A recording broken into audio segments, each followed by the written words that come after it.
So this is a spirit house, they call it, is what I was told it was called. I'm going to try connecting to Marika's phone here. Let's see. So these are all over Thailand by the thousands. And this one is, I took a picture of this one because this one is exceptionally nice. But the vast majority of them are nicely painted like this anyways. They look very nice. And so something that I thought was really interesting about Thailand is there's modern aspects to the country, but then there's this Buddhist culture permeating everything. And Nathan, at the last day, I think it was, he wanted to buy a pocket knife or some sort of knife. We could never figure out exactly what kind of knife he was looking for, but we went to a military supply store, kind of like an army surplus, and he ended up buying a Royal Marine, Thai Marine outfit, so camouflage, so he can play in the woods. But in this army store was a miniature version of this up on the tabletop, and surrounding it, this one has flowers. I didn't take a picture of it because the owners were right there and I didn't want to be offensive, but they had like shot glasses with, I assume it was alcohol, and some fruit and some flowers, and all these offerings at these idols. And these were everywhere. And practically every little village that we went to had something like this or bigger. Some of the villages had their own Buddhist temple in them. And then we went to visit a Buddhist temple, and it's a complex of temples. And this is just one of the probably 8, maybe, Buddhist temples in this whole complex. So the pictures I'll show you right now are just from our visit to this Buddhist place. And there's so much there, it's really hard to take in.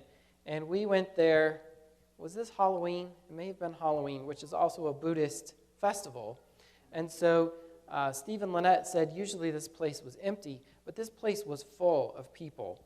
And they were alternating reading Buddha's teachings, which hopefully maybe we'll be able to get some sound. They were alternately reading Buddha's teachings, and then there was some people singing, and then there was other instruments. And so there was just a lot going on. But and I know very little about Buddhist beliefs, so if you ask me something about this, I probably won't be able to answer any questions. But there was just tons and tons of this stuff. And the first building that we went in, which I think was this one, I was really taken back because they have wax figures of famous monks all lined up down the left side of this Buddhist temple as you go in. And when I first walked in, they're lifelike. And I thought, oh, there's people in here. And so I stopped, and then Steve's like, oh, those are wax figures. I was like, okay. Because it really caught me off guard. And at the top of the photo, you can see pictures of famous monks. Here's the wax figures. Very lifelike, huh? And why these particular ones are there, I don't know. As I was looking through the pictures, I was asking myself more questions like, I'm thinking that, see how there's a jar in front of each one? I'm wondering if those are for offerings. I'm not exactly sure.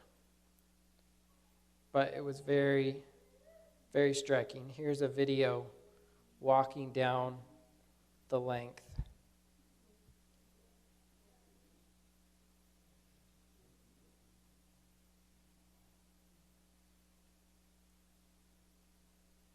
And then this particular Buddhist temple had a curio shop there. Most of the others didn't have that. There was stuff you could buy outside, but here's some of the outside decorations. You can see how big that is by the scale with the people. And there's Steve Rawlings walking on the left. And this they were having some sort of service in this one.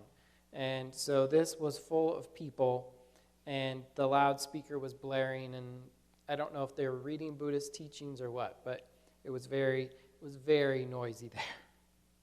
Very noisy. And this part is one of my favorites because, as you can see, like any place, there's a kid right there bored with what's going on. Let's see. So these kids were just obviously bored with what was going on as well. And they just randomly, we're walking down there, and they randomly, hi. And so Steve starts talking to them, and these kids had very little English. And he's like, oh, would you guys like your picture taken? And so they immediately all lined up like this to have their photo taken. And so just very sweet people. And that was generally the attitude everywhere. Everyone was always happy to have visitors and have people there. And they're always smiling and waving. If you smile and wave, they'll do that. Of course, the greeting is this. Hands folded. Shaking hands is more for when you get to know somebody, probably because we're Western. And then right after we took that picture with the kids, there was a procession. And these guys here on the right are beating a giant gong, and it's playing, it sounds like saxophone music. And then there's a monk being carried. And then notice the number of police officers surrounding that monk. There must have been 10 police officers.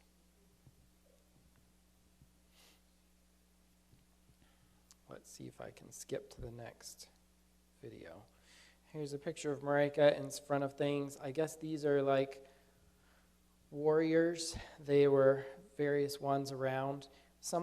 One temple, each corner had different animals. There was a goat and a chicken and various things on each corner.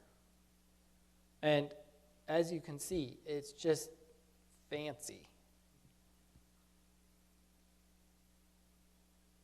And this family was, the little girl was taking a selfie. And right after this, they all settled down to meditating or something. And you can see next to them there's flowers and various gifts for the altar. It looks like it's an cross. It looks to me like it's a peacock wearing an elephant costume. And just exceptionally ornate. I thought if all the money they spent on this, if they spent it on something like development or helping the poor, things would go so much farther. In another one of the temples. And then so that was the temple complex. This is a Buddhist temple in the village where Steve and Lynette live. And they're maybe half a mile to a mile outside of the village. And so they're out in the country, and the village is out in the country. But they said sometimes on certain festivals, the noise from this temple is so loud, it will keep them awake all night with speakers just blaring. And then the tree here, you see, has this ribbon wrapped around it. And once again, I'm sorry, I don't know too many details, but Steve told us this was a spirit tree. So you remember how you read in Eric B. Hare's books, and there was a spirit tree? Here's a spirit tree. And then in different places, now there's room for misinterpretation, because in some places out in the rice field, this is a rice field, this is probably half a mile away from Steve and Lynette's, and the village is right here, if you can see my mouse moving back and forth. But do you see the flags out in the field? See those flags? Those white flags, I was told, are to keep the spirits out of the rice. And so they're trying to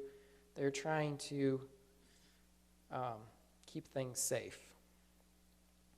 And then I came home and went to work and came out of the hospital, and I saw this. And I've walked past this image of Mary every day that I've worked for the past 11 years. But just on Monday, or it must have been Monday, notice what's here. I'd never seen that before. That was new. That was very interesting and sobering to me, that here we are in America, and we find this right in our town. And I'm not saying that these people are wrong for doing that, but it's just interesting to me that we have common fears and common concerns, which let's talk about that for just a minute. When I was in a nurse one day working on the floor, people started talking about ghosts. And they said there was a house that had a ghost in it, and a couple lived there. And the wife had diabetes. And so one night they were asleep, and apparently the ghost had done different things around the house that they knew there's a ghost in this house. Well, one night the couple was asleep, and the man was woken up by a glass of water hitting him in the face. Like somebody threw the water and it struck him in the face. And he sits up, it's like, what's going on? And he's looking around for who threw the water in his face, and he thought, well, maybe it's my wife. And his wife is over there unconscious because she was having a blood sugar crisis, and her blood sugar was low. And so the moral of the story was this friendly ghost helped save this woman's life. And that made me think, as I was preparing to go to Thailand, about what we actually believe about ghosts and what happens to the dead. And Gwen Reeves was telling me when she went to, I think it was at GC, there's an Adventist gentleman that polls people, does surveys. And I believe the number was 30% of Seventh-day Adventists in the United States of America don't understand the state of the dead. Isn't that crazy? And so I thought and apparently it's higher in other parts of the country, or other parts of the world. And so I thought, as I'm going to go to Thailand, I knew they were going to ask me to speak. I'm going to talk to them about the state of the dead, because I think it's very important to talk to people about the state of the dead. And let's see if my pictures are working here, and I can find something to show you. There was a radio group. So here's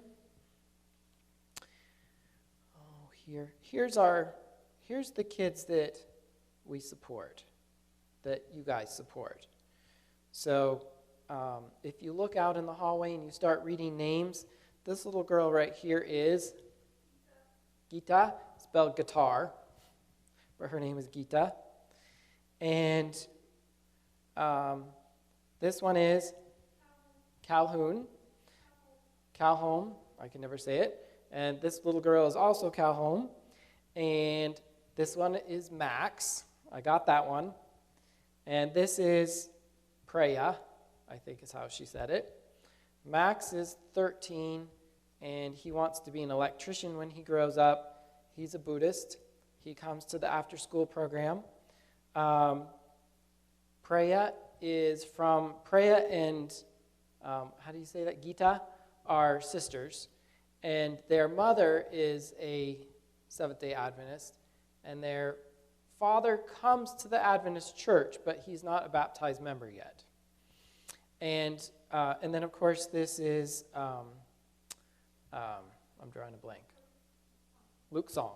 Luke Song is the teacher at the after-school program that the Kids Offering is supporting, and she is just a ball of energy. She's just always ready to go. But this program, I believe last year, between the 3 different sites that they go to, resulted in 8 baptisms. So Robin was talking about, 24,000 baptisms this year, Robin? This year?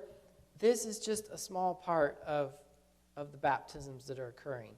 And 2 years ago, it was like 2 or 3 baptisms. And the next year, it was 4 or 5. and last year it was 8. And this just keeps growing because of programs like this, where these kids are exposed to, they learn to sing, they learn memory verses, they learn simple English language skills, and then they learn to sing songs. And it was so fun watching them sing. I'm going to get a video, and we'll get the system working at some point so I can show you some videos of these kids singing songs and praising the Lord. And the enthusiasm that they have is just so fantastic. Let's see. Here's another group of the kids in the school. And then I wanted to show you, it was Nathan's birthday while we were there, so they had a little birthday cake for him. And here's Luke Song and her husband Dong. And this guy just drove us all over the place. And they have the Adventist Church mission, they call it the mission there, has a big bus. And he drove us all over in this like 15-passenger van and was so nice. And he was a rather quiet guy, so you didn't think he knew English very well. But once you actually sat down to talk to him, he could communicate fairly well in English. And they're such a sweet couple. And so Dong is planning to go to Asia Pacific University, I think they call it, which is towards Bangkok, which is 6 hours away from where they live, I think.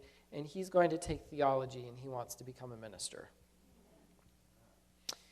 And this was us leaving that group. And the work that they're doing, I'll give you a little tour here. So over here, they have a little radio studio.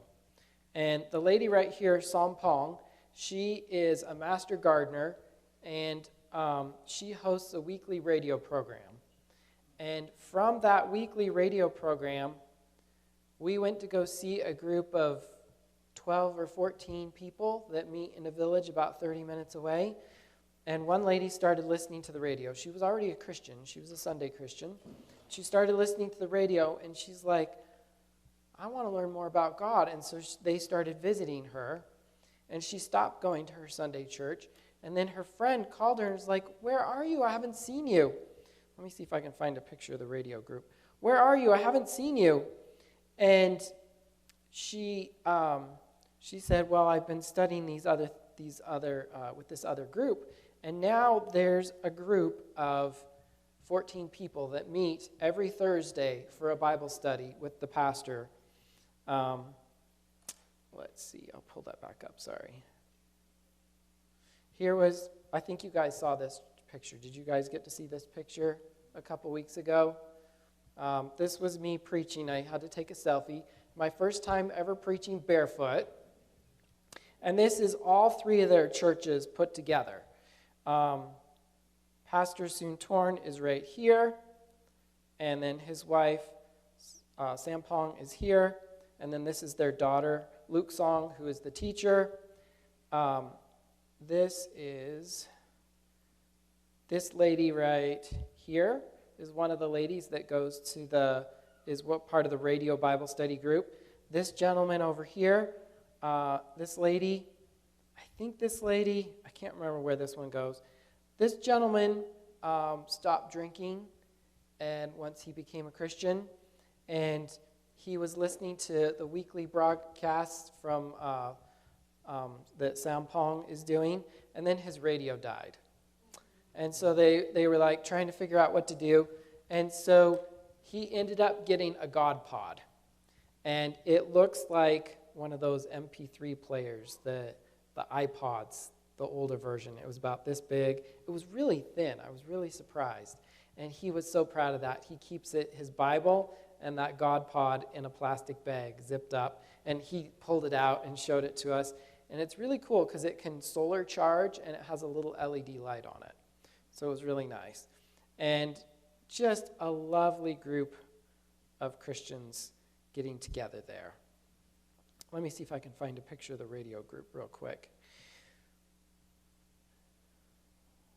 Oh, the kids they didn't feel like they could leave Thailand without riding in a tuk-tuk.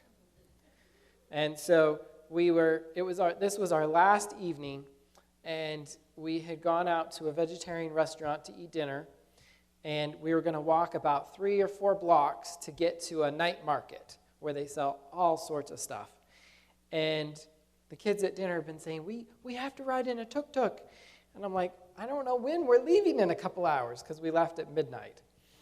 And so we walked out and started walking down the street, and I saw this tuk-tuk there. And I'm like, Lynette, you and the kids get in the tuk-tuk and just ride the 3 or 4 blocks down to the market, and the rest of us will walk. So that's what we did. Once we started walking, Steve's like, oh no, we're in trouble.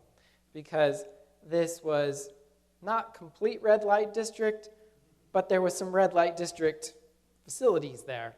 And so the ladies would be like, hey, we have massages. And we're like, thank you, and just kept walking.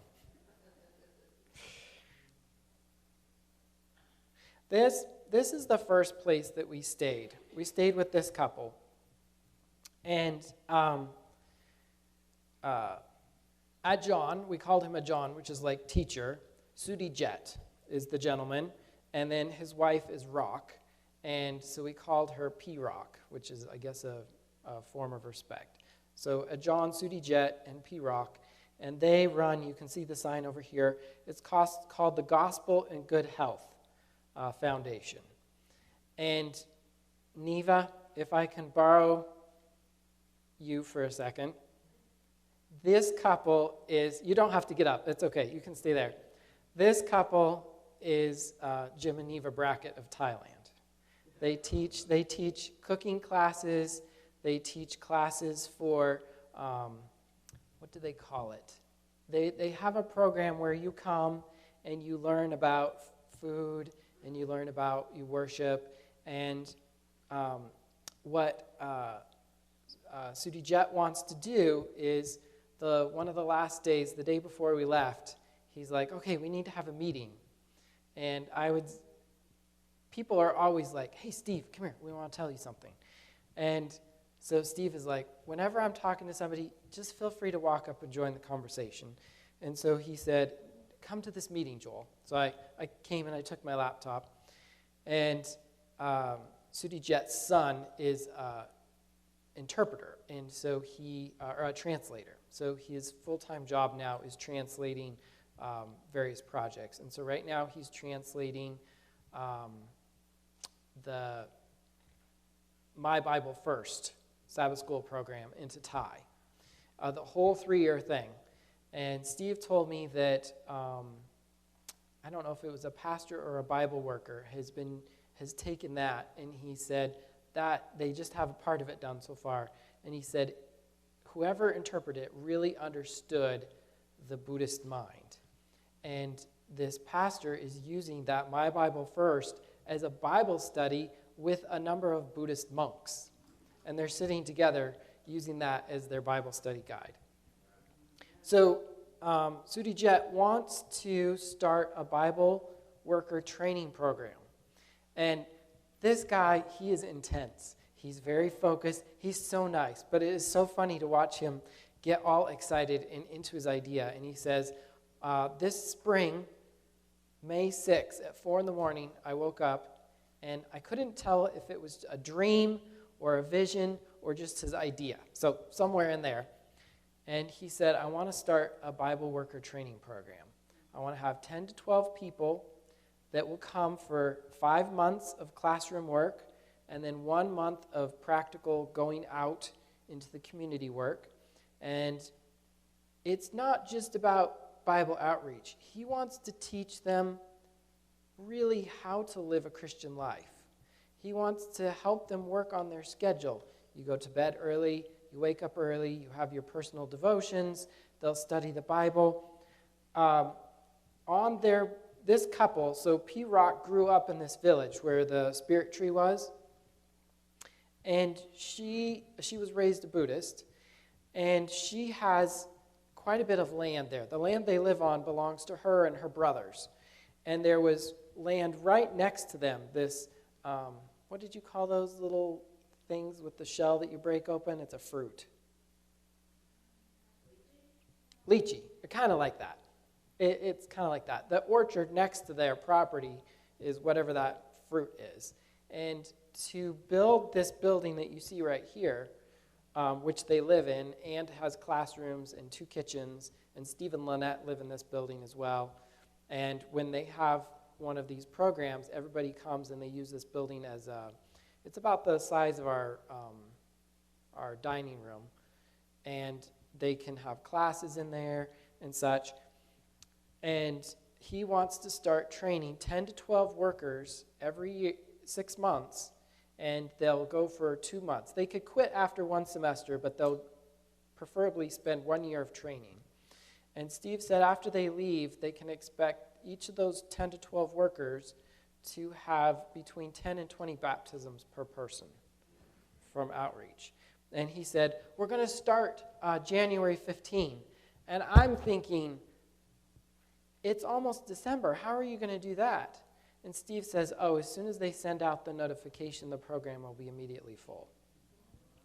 So it's amazing. So the thing is that we don't have funding for that yet. But they're planning to just go ahead and start this program and trust that God's going to be sending in the money for that. They need to build a larger kitchen eventually. They can start with it the way it is, but eventually they're going to turn a carport into a kitchen. And it will cost about $1,200 a month to feed and take care of the basic needs of 10 to 12 students in this program, which is amazingly cheap. Okay, I wanted to show you the radio group if I can find it real quick. Oh, sorry, I have to stop here. This young man, and this is an edited video, you won't be able to see much of it. Sorry, it starts out. This is Soa. And Soa was raised a Buddhist until he was 4 or 5 years old. He's Karen, or Karen, however you pronounce it. And he's the people group that Eric B. Hare went to go work with in Burma, which is now Myanmar. And of course, the Burmese and the Karens are in a civil war with each other. And so when you hear about the genocide there, it's against his people by the Burmese. So he grew up somewhere, I'm trying to stop it at a nice spot. He grew up somewhere north of Chiang Mai, so it's in the north of Thailand, kind of on the border. And a pastor or an evangelist, I'm not sure exactly which, came to his village, and they said, is there anybody sick in the village? And they're like, oh yeah, so-and-so has something. So they go and visit that sick person, and they see what they need. And they'll do massage, and they'll do hot baths, and they'll work with that person, and they'll talk to that person about their diet. One of the first people that they went to when Steve helped them start a training program, I'm guessing it was 10 years ago, the lady named Ying, who was the one that we stayed with when we visited the elephants, she went into this hut with her students, and this was their brand new evangelism program. And they said, oh yeah, go visit this guy. And they go in there, and the guy had mouth cancer. And the students wouldn't go into the hut, and Ying's like, I'm the teacher, I have to go in there, but she didn't want to. So she goes into the hut, and they said, oh, what's going on? And the wife says, well, he's had this cancer for a couple years now, and we're just waiting for him to die. And they're just sitting there waiting for him to die. Well, it turns out he was the village witch doctor. And Ying calls Steve, and she's like, I don't know what to do. Do you have any information on how to treat cancer? And so Steve gives her the information that he can, and he also said, I want you to be careful. This might be too far gone for us to actually help this gentleman at all. And she felt better about that because she's like, okay, well, we're not really going to mess this up. And so they said to the man, well, are you willing to stop smoking? Yeah, I'll quit smoking. Will you stop drinking alcohol? Yeah, I'll stop drinking alcohol. Will you stop eating meat? Yeah, I can stop eating meat. So he became a vegetarian, quit all of his things. They worked with him. Eventually, they helped take him to the government hospital, and he had surgery, and they removed the tumor. And this man and his wife became Seventh-day Adventists. He ended up passing away. Steve isn't entirely sure from what. He thinks maybe it was the cancer had metastasized, because he thinks he still ended up dying of cancer eventually. But here was a man that this outreach, this simple outreach found, and a witch doctor who became a Seventh-day Adventist. So, sorry, that was a little side trail. Soa's dad was addicted to opium, and he was an alcoholic. And his dad had sold the family cows to help fund his opium addiction. And some of these simple missionaries came to his village, and it started with not with his family, but with another family, and they started helping them with their medical needs. And then they started teaching them about the Bible. And so his dad saw that, and I tried to hear more about what his dad saw, but Soa was like 5 years old when this happened. So I can't tell you real specific details about that part. But his dad became a Christian. His dad became a Seventh-day Adventist.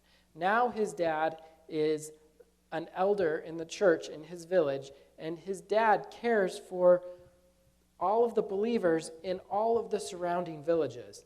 And from what I could gather, the majority of the people in that village are now all Christians or Seventh-day Adventists worshiping together. And when Soa got big enough, he went to academy. He went to the Chiang Mai Adventist Academy. There's 900 students go to the Chiang Mai Adventist Academy. And so I believe it was Steve or a pastor working together, sponsored Soa to go to this academy because it was a couple of hours away from his home. So he graduated from the academy, and then he went to go work at that same evangelistic training program that Ying had helped to found. And so he's been doing this outreach, and he worked there for 4 to 6 years. I'm not exactly sure. And then he had aspirations. He's like, I want to study. And so at some point, he started going to college. He just graduated from college. He's a minister now. He's doing a 6-month internship with Pastor Soontorn. They don't say TH. They say Soontorn. And Pastor Soontorn is mentoring him. Sorry, my computer died. And so he's going out and meeting with people at the radio group and meeting with the kids in the after-school program. And so he's getting all of this practical education. Did our computer, is it coming back? Good. And all because somebody came to his village and asked if anybody needed medical help, medical attention. And one story he told, I'm planning to make this into a video. I don't want to spoil it by showing you too much, but he started telling us about, he was going to college in 2020 when COVID was kicking in. And he had no money. He kept saying, I have no money. And so he was planning to go to college, and so he's out working in the garden, and he's talking to God. Now, when I say working in the garden, pretty much all these people that live in these small villages out in the country, obviously not city folk, but out in the country, all these people grow the majority of their own food. And they grow their own rice. They plant it by hand. Some of them harvest it by hand. If you have a larger field or you have a little bit more money, you can pay, I think it was $15, and the harvester will come, and in 2 hours it'll cut all of your rice. So he was out working in the garden, and when he got to that point in the story, he broke down and cried and just put his head in his hands and just sobbed. And so I had to stop the video and let him recompose himself because, well, he was telling God in the garden, I need a computer. I don't have any money. I want to go to college. And so when he got done talking to God, he went into the house, into the dorm or wherever it was, and he got a phone call. And there was a pastor. I believe the pastor was from India. And the pastor said, oh, come out to the garden. And so he goes out to the garden, and the pastor hands him a computer. And he was able to go to school. He still has a little bit of debt from school. He had just gotten a call from the school the other day. he's been working really hard to finish paying that off. People helped pay for him to go to college because he didn't have any money. And one of his friends from America called when he was in college and said, what do you need? And he says, they said, do you have a laptop? He's like, yeah, I have a computer. And they said, well, what do you need? He says, well, I really need a motorbike. And so they sent him a check, and he put it in the bank, and he bought a motorbike. A motorbike was about $1,500. So it was really cool getting to spend a lot of time with Soa and hear his stories about how God has been taking care of him and leading him. And I'm really excited. This guy is going to be a leader in Thailand. He's so talented and so dedicated to God. I think he's 28 years old. And Nathan sends him text messages through Signal some. So it's really fun. Okay, let's see if I can find that radio group picture real quick that I keep promising you. So the first place we landed, Steve and Lynette picked us up, and we had, it was just felt like any other sort of time when you go visit somewhere. But when we went to Ubon, where the school is, the pastor and family all picked us up. Oh, here's just, I'm going to randomly pick one of these so that one of the kids will be squinting because it was bright. We were right on the Laos border. This is the checkpoint going into Laos. We passed by and they're like, oh, Laos is 1 kilometer that way. I said, oh, can we please go over there and take a picture? So this was a picture at the Laos border. Oh, we went to go visit this lady. So this lady is been a church member, I believe, for 45 years. It was just raining cats and dogs when we got there. And her husband is 80 years old. And so right behind my back is one of the churches that pastors, Suntorn pastors. And it was either her father or her grandfather donated the land that the church is built on. And her son or son-in-law lives right next door to her. But this house that she lives in, you can see it's just a very simple wooden house. She's standing pretty much right by her cooking fire. The kitchen is off to the left in the image. She's lived in this house for 50 years. And this house is pretty worn out. So there's a couple in Georgia or somewhere that are Seventh-day Church of God, I think. And they want to build somebody in Thailand a house every year as a tribute to their son who passed away. And so this lady is the next on the list to have a house built. So you can see over here, this is a mosquito net that she sleeps in there. We never did see her husband, but I'm also hoping, I was trying to get interviews and hear stories from these people. She's been a Seventh-day Adventist in this village for 40-some years. And one of the things that she said is that when they started getting sick, the local villagers said, oh, the spirits are haunting you because you haven't been putting offerings at the spirit tree. And she just outright rejected that and said, no, God takes care of us. God watches over us. So it was really fun to get to visit this little lady, and I'm excited to see what her house will look like. See, this is the church just right next door.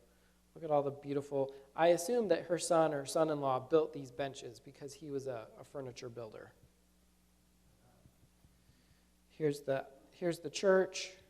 And this is one of the after-school programs, meets right in this building. And here's the inside of the church. Just a simple thing, the acoustics there are terrible because they have tile floors, so it just echoes like crazy. But they don't really care. They sing. This is a reservoir that was right near, just maybe 1 or 2 kilometers away from the village that we were staying at. And they took us out, and the kids had a swim out there. It was fun. This is the radio group. Here's the little house that they meet under. I think Steve gave them some money so that they can install this tin roof to make a big enough space for them to kind of have like a Bible study group. And this little girl and her mother come to the radio group, and I think her dad left, is what I gathered, or her dad's passed away, I'm not sure. And so they're so desperately poor, they give them 500 baht a month to help with their expenses. I'll give you guys some baht so you can just look at it. You can pass it around. 33 baht to the dollar. So those 100 baht notes is about $3. So they're giving this little girl's getting 400 baht a month to help with her education and various things. And just that, so what, that's like $10 a month is making a difference in her life. This was somebody down the street had harvested their rice, and so this is like a netting, and they were drying it outside. They dry it on the pavement. Here's some of the people from the radio group. Steve's here. This is Soa and Pastor Suntorn. And this gentleman comes to the radio group, and this is the van that Dong drove us around in. And here was the radio group. This lady right here on the right, and I think this gentleman, they're volunteer Bible workers, and they've been meeting with the radio group, but they're getting moved to a new district. Soa is here on the left. Sampong, this is the pastor's wife. The pastor's down here. And then all these people here in the background are all, have been coming. This lady here is blind. This grandma back here, she takes care of her granddaughter. I guess if a marriage fails, a lot of times the parents will give the child to the grandparents to raise, and then they'll go off to the city to work, or maybe they'll get married again and they don't want to have this step-kid in the relationship, and so they leave the child with the grandparents forever. And I had trouble figuring out if she was how she fit into the picture, but I think that we're also giving her $10 a month to help with her granddaughter's care, because that little girl was like 5 maybe. She was little, pretty little. And I think this lady right here was one of the ladies that started the radio group. So anyways, I don't want to take too much time. Do you guys have any questions that you'd like to ask about what's going on there? So at this, I wish we could play the sound, because they were singing. They were asking them some question. They were just such an enthusiastic group. But even still, there's still more work to be done, because a lot of these people aren't baptized members yet, because the volunteer Bible workers talked to them about pork. And that some of them were very upset about that. So they all still have a little bit of work to go, as we all do. But they all show up. And just like this man's enthusiasm for God. He was the man with the God pod. You can see he's got his little bag there, and his Bible and his God pod are in the bag there. Just their enthusiasm to continue following God was just infectious. And like Robin was saying, it was so exciting to meet people that are on the cusp of evangelism and people that are interested in this. And it was so exciting to see how far just our dollars go. Like a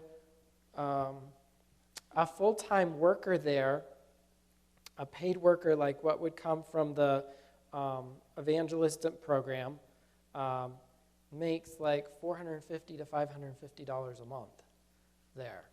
And so our dollars go so far for reaching them.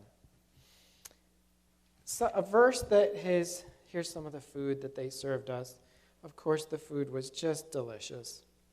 Kids, did you guys want to tell anything? Nathan, did you want to tell anything? What were you going to tell? You forgot?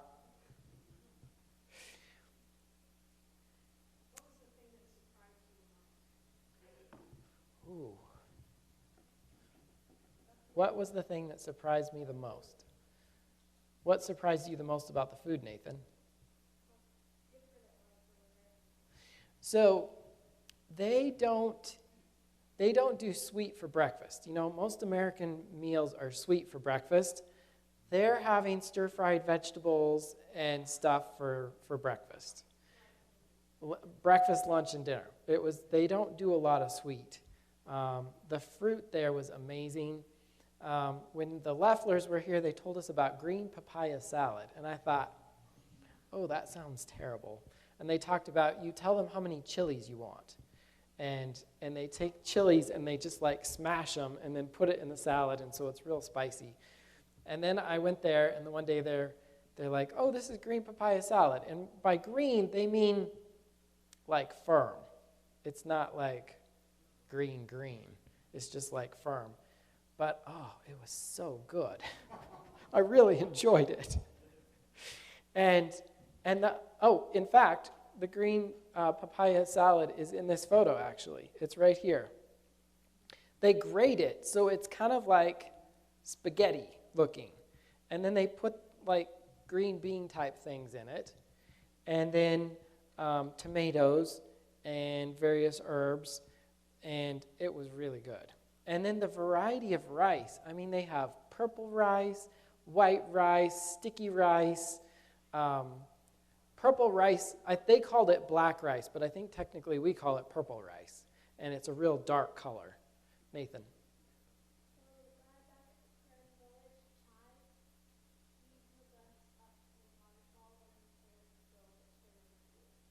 Oh, yeah. So Ying is married to a gentleman, a Korean gentleman that lives in a village, and so she moved to his village, and they're doing work there, evangelistic work. So you may have heard about the fabric project. I'm trying to think what they called it. They buy cotton thread, and then they go out in the jungle, and they get berries or bark or roots, and they dye the thread various colors. And they take widows, because a lot of people in Thailand, in rural parts of Thailand, make less than $400 a year. So they're making like a gospel worker's salary over the entire course of the year. So they're very poor. So they go to these widows, and they teach them how to make this thread. And then they weave. They know how to weave. So they're weaving the thread into fabric, and then they're making clothes out of it. They're making bags. And they've gotten all that process down very well. And now the last thing that they need to do is they're trying to find a reliable market to sell these products.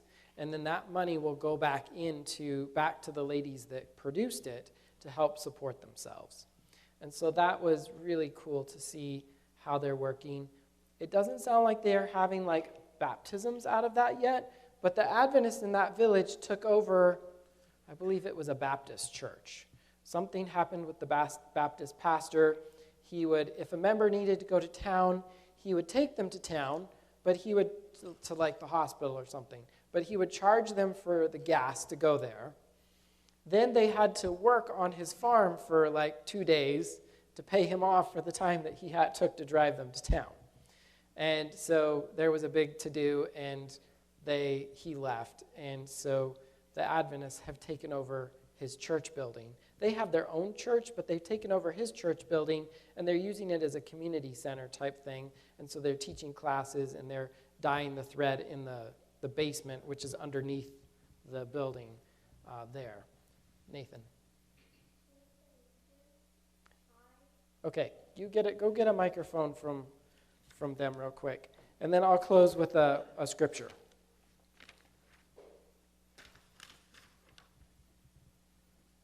Nathan wanted to tell you about the leeches. So Ying's husband one day they have a little boy who's like 3 and a little boy who's like 2. And you can come up here to the front, Nathan. And the little boy wanted to go to the waterfall. It was a different waterfall than we walked to with the elephants. So they went. I didn't get to go there. And they hiked up to the waterfall. And then Ying's husband's name, we called him Chai, but I think his actual name is Blah. And Steve just had a problem with calling him Blah. So he's just an industrious worker. And so he told the kids how he plans to dig out the waterfall there and make a swimming hole. Okay, real quick, Nathan. So with the leeches, they're everywhere. Of course, they're like the inchworms, and they're really hard to get off. But once you get them off, Chai will come up and take his lighter out and light them on fire. Yeah, he'd burn the leeches with his lighter to get rid of them because they were like everywhere. We got in the truck to go to the elephants, and the kids are in the back seat, and I'm in the front seat, and they're like, oh, look, there's an inchworm. And Chloe and Nathan are like, no, that's a leech. And it's like crawling up towards my head. So somebody finally grabbed it and threw it out the window. So a verse that I have been inspired with lately that I'll close with, thank you for letting me share some of our stories, is 2 Timothy chapter 4, verse 2. And the New International Version is the one at the top of the list here. And it says, preach the word. Be prepared in season and out of season. Correct, rebuke, and encourage with great patience and careful instruction. And so I think each of us has an opportunity to do that. I went to work Thursday evening, and Mark Wong had given us, it's called a badge buddy, and it goes behind your name badge, and it hangs down just a little bit, and people have their job titles with them and stuff, but Mark Wong had gotten these ones that said, may I pray with you? And I've been actually surprised how few people actually do that, actually ask for that. And so I was interviewing a couple, and we were going to go do they were having a baby, and we're going to do some stuff. And the man said, oh, I see your name's Joel, and yes. And I'm like, yes. He's like, what your badge says. I'm like, oh, you want me to pray with you? And he's like, yes. I'm like, oh, okay. So I said, okay, let's gather together, because I knew the nurse was a Christian. She has a mission family, and the doctor was a Catholic, and this couple was Catholic, and so we all gathered together, and I was able to pray for them. And the Lord blessed. Everything didn't always go the way we want it to go, but it went well. And so that's what I encourage you to do, is be prepared. When it says in season and out of season, I always think whether I'm ready or not, I need to be ready to share the gospel with someone. And so I hope that you will look forward to opportunities to share the gospel. And I'm sorry I've gone over. It was fun to share. There's more stories of more things that they're doing. I was just amazed at the scope of the work going on. And we didn't even get to go visit the schools. There's 3 schools and 3 dormitories that Steve and Lynette are supporting with like 800 to 900 students between all of those programs. And Karen's school, 16 hours of travel into Myanmar, met up with him just before we got there. And the teachers and the principal are like, can you come help us, because we don't have much financial assistance. And they have 250 kids going to a school that's in the jungle, and when the planes come over and drop bombs, they have at times packed up, gone into the jungle, they've split bamboo to make seats strung between trees, and the kids are sitting out there under a tarp learning out in the jungle when the war activity got heavy. And by the grace of God, that school is a giant metal roof. Steve and Lynette's Foundation Leading to the Light paid for the roof to be installed on that. So this giant metal roof, and the Army is bombing any metal roofs in the area. And that has not been bombed yet by the grace of God. So keep praying for the work there. Let's sing our hymn, and then we will close.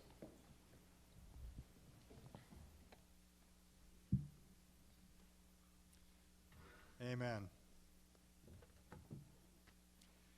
Our closing hymn will be hymn 522. This is what we want. We want our hope to